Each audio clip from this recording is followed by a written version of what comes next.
Attention, Yolmates! EXO Tingi-Tingi version is real dahil magkaka-solo show dito sa bansa si Chanyeol.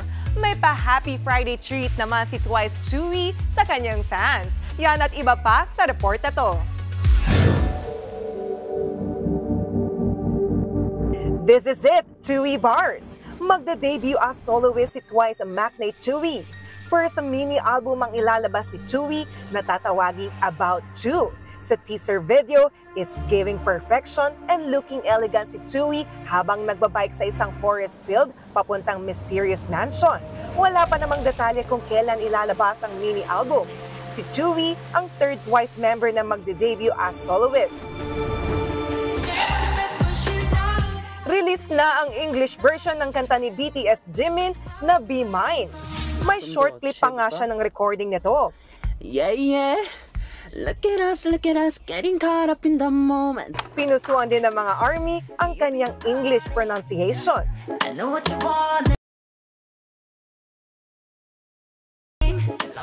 Speaking of BTS, na-promote si RM sa corporal rank sa military. Shinare nga niya ang good news sa kanyang IG story, The Serve.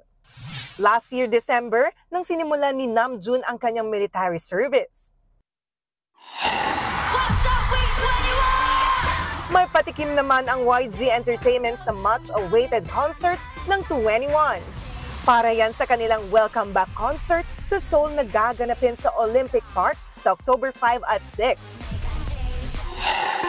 Ito ang good news sa mga EXO-L at Yolmates. Babalik sa Pilipinas si Chanyeol para sa solo concert niya na Cityscape Tour. This October 19 na yan sa Smart Araneta Coliseum.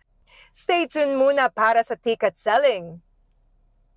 Mga kapatid, Jania Lipon po, laging maging updated sa latest sa entertainment and lifestyle para maging una sa balitaan. Bisitahin at mag-subscribe na sa social media pages ng News 5.